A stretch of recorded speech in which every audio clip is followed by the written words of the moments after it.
I really needed to go to the toilet. So I kind of raised my hand. Wait, I'm telling the commander that I really need to go to the toilet. And I remember she was yelling at me.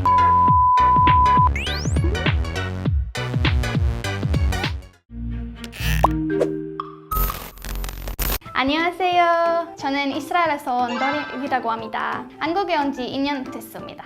Okay, so my job in the military was sergeant of operations. So basically, I was in charge of all the operations in my field, in the border with Jordan. Basically, any terror attack we had, we kind of needed to manage the forces. We needed to send them there. We needed to tell them like what they need to do, how they need to do it in general. It's really tough, stressful job, but I think that I've been through so many experiences there, so I think we've been to, in Israel, we can call it even ongoing war. So it's practically like even when we are in peace, we will never be 100% completely in peace because we always have like some terror attack or some big operation. I think the military is feeling it really strong, and so the citizen won't have to feel it. So I think it's kind of peaceful for people who's not in the military.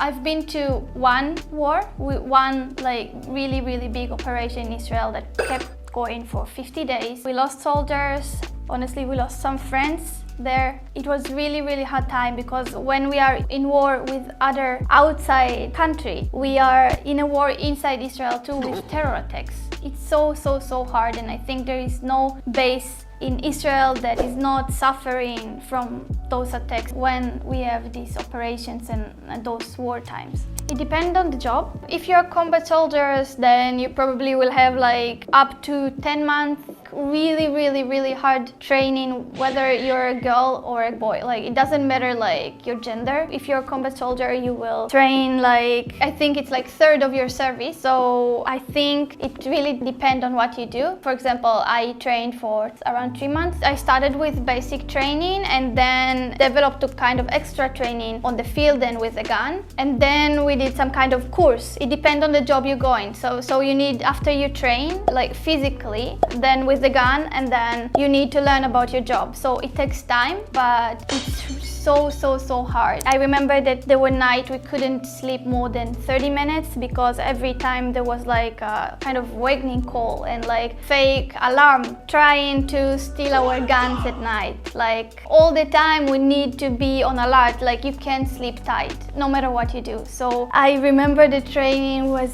so difficult, even though I didn't try or had any experience with combat soldier training. If we have like our training system they have like numbers of training. So if you do like, for example, number 2 training, it's kind of like this is the order of this training. If you do number 3 training, this is the order of the training. So it doesn't matter if you're a man or a woman. If you're doing like number 3 training, everyone will do the same. Of course, we are sleeping and staying separately, but we will be like doing this exact same training.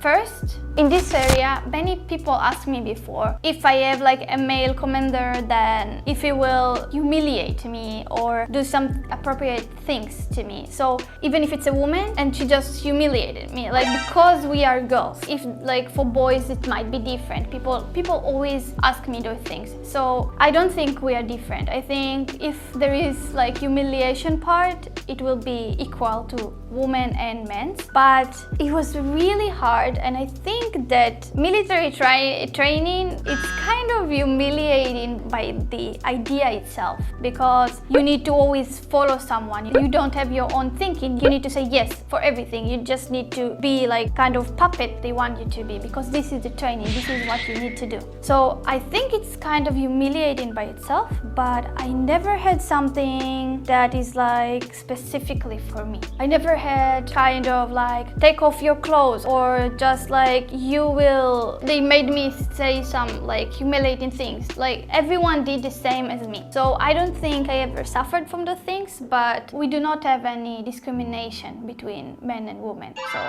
like we suffer the same things, I guess. There was one case I remember. It was the second week of my training. You know, like we have this thing that called like week of forgiveness. So if you're doing doing something on your first week that a soldier doesn't supposed to do, it's because you just got into the military, so they will forgive you in this week. So the commander will kind of yell at you, but you won't get punished. But then the second week came. I think I wanted to cry at the time because I remember that we were standing because of some girl. We were standing in kind of like square shape, all of the squad, and that it was like for 3 hours. We just stood there with no moving and just like yelling because we weren't yelling hard enough. I really needed to go to the toilet. I really needed, and I couldn't wait with it. So I kind of raised my hand. Wait, I'm telling the commander that I really need to go to the toilet. And I remember she was yelling at me, just do it in your pants. I don't care what you do, you're not moving from your position. Because of this, every second of this, like we stayed there for 3 more hours after. It was around like 6 hours in total, all of the standing thing. All of the rest of the 3 hours, she was just humiliated me, and it will make me be really humiliated for the fact they even asked, so it won't happen again. So from this moment, I think I was like, I wanna go home. Where is mom? Where is dad? I want my bed. I want my life back. I think it was my really embarrassing moment, really humiliating one. Like in the training, they kind of break you, and you're kind of, okay, it's going to be over soon, and you need to do it. Like this is our duty, and we need to make our parents proud. So I think that's it. Training, is it fact? Okay, this one, it's not an Israeli military. They do not do those things at all. If they did, if there was a case like this, it's like, oh my god, it's like really bad case. Like this commander need to be locked down somewhere. It's not something that's supposed to be happening. Is right, especially those days. I think with the youngest generation now, it's more fairly. They are not doing anything to embarrass like your body, like in this kind of way. In my base at least, I remember that even if we put like on our social media, like some bikini picture or something like this, the commander will be really upset. Like, you need to remove it. They really look at those things. You need to represent Israel. This is not how you should represent Israel. Only girls can be naked only in the showers. I hope this is not Israel military image. Like it's really far from being it. I never saw this picture in my life. Like, I'm not sure where it was taken, but it's not supposed to be like this, no. I'm not sure, but if it did happen, I think this is not something that's supposed to be happening. I think it's like a big crime. I guess that if it did happen, and if it is really Israel military picture, which I don't think it is, I think that it's a really big crime. So after this video that I explained all about like our training, what do you think about it? Honestly saying that it wasn't true, but leave your opinion and your thinking down below in the comments, and please subscribe, and we'll see you in the next video. Bye bye!